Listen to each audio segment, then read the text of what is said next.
Ramakrishna Mission Sevashram Vrindavan में नवीन और उन्नत सुविधाओं से युक्त नवनिर्मित नर्सिंग स्कूल के विस्तारित भवन का उद्घाटन आज रामकृष्ण मठ और रामकृष्ण मिशन के ट्रस्टी और रामकृष्ण मठ बेलूर मठ के मैनेजर श्रीमद स्वामी ज्ञानव्रतानंद जी महाराज ने फीता काटकर तथा पूजन आरती के द्वारा नर्सिंग स्कूल के विस्तारित भवन का उद्घाटन किया। पूज्य महाराज ने Ramakrishna Mission Sevashram school of nursing का अवलोकन किया तथा रामकृष्ण मिशन की हो रही प्रगति की प्रशंसा की। इस उपलक्ष्य पर एक सभा का भी आयोजन किया गया जिसमें रामकृष्ण मिशन सेवाश्रम वृंदावन के सचिव स्वामी सुप्रकाशानंद जी महाराज और नर्सिंग स्कूल की प्राचार्या श्रीमती कृष्णा कुमारी उपस्थित थे।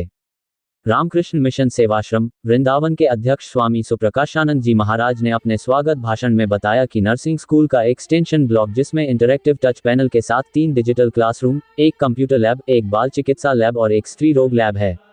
Ramakrishna Mission Sevashram school of nursing की स्थापना 43 वर्षों के गौरवशाली समय से हुई है। इस उपलक्ष्य में भारत के विभिन्न स्थानों से रामकृष्ण मिशन के साधु ब्रह्मचारी, डॉक्टर सहित अस्पताल के नर्स तथा अन्य कर्मचारी भी उपस्थित थे। आज का ये जो प्रोग्राम है हमारा नर्सिंग स्कूल जो पिछले 43 ईयर से चल रहा है उसका एक एक्सटेंशन ब्लॉक बनाया हमने। अभी हमारा जीएनएम नर्सिंग स्कूल चल रहा है। पिछले 43 ईयर से 10 बच्चों का इनटेक से शुरू हुआ था, अभी वो 30 इनटेक हो गया है जिसको हम लोग आगे जाकर और 50 तक बढ़ाने वाले हैं। और बीएससी नर्सिंग के लिए भी हमने अप्लाई किया, अगर सब ठीक चल इस साल या अगले साल तो डेफिनेटली चालू होने वाला है।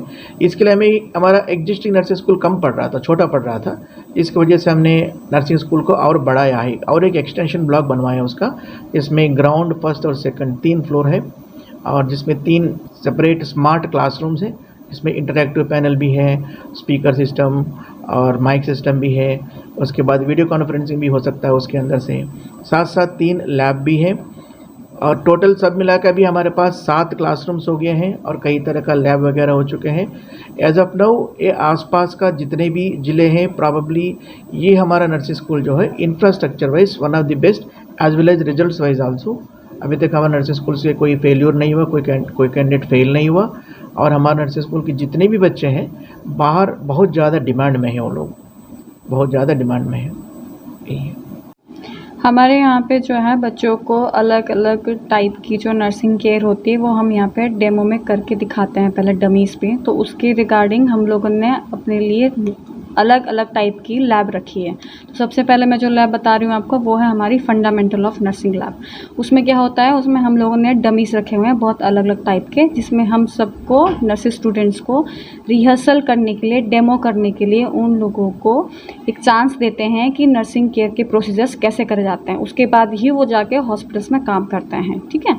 दूसरी लैब है कंप्यूटर लैब। उसमें हम लोग क्या करते हैं कि बच्चों को जो बेसिक होता है कंप्यूटर का कि कैसे चलाना है, कैसे उसको यूज़ करना है हॉस्पिटल के टाइम पे, पेशेंट के साथ कैसे उसको यूज़ कर सकते हैं, पेशेंट की डिटेल्स देखने के लिए, रिपोर्ट्स देखने के लिए, वो सब हम कंप्यूटर लैब में उन लोगों को सिखाते हैं कि नर्सिंग फील्ड में उसका यूज़ क्या है। तीसरी लैब है हमारी कम्युनिटी हेल्थ नर्सिंग। वो जो लैब है वो हमारे कम्युनिटी में जो जाके, विलेज में जाके जो बच्चे जाते हैं, फिर फैमिलीज़ वालों को, जो गाँव के लोग होते हैं उन लोगों को हेल्थ एजुकेशन देते हैं। उसके लिए हम सिखाते हैं कि क्या क्या हमें वहाँ के जो लोग हैं उनको शिक्षा देनी है, किसके बारे में हमें हेल्थ एजुकेशन देनी चाहिए। तो वो सब हम कम्युनिटी हेल्थ नर्सिंग में सिखाते हैं। स्पेशली इसमें जो आता है बीमारियाँ, जो कम्युनिटी में बीमारियाँ होती हैं। फिर आती है चौथी लैब, वो है एनाटॉमी लैब। ठीक है। ये भी एक इम्पॉर्टेंट लैब है।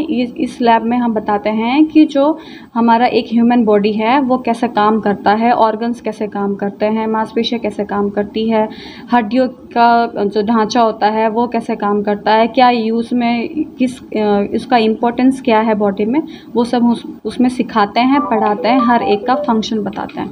तो इस तरह की हमारी लैब की फैसिलिटीज़ है। लास्ट हमारी लैब है वो है हमारी obs gynae and paediatric lab. उसमें क्या होता है, उसमें हम लोग जो एक गर्भवती माँ होती हैं उसका ध्यान कैसे रखा जाता है, बच्चे का ध्यान होने के बाद छोटे बच्चे का ध्यान कैसे रखा जाता है, अगर छोटे बच्चे को जन्मजात से कोई बीमारी होती है तो उसको कैसे हम लोग देखेंगे कि ये बच्चा नॉर्मल है या एबनॉर्मल बच्चा है, वो सब हम उसमें सिखाते हैं।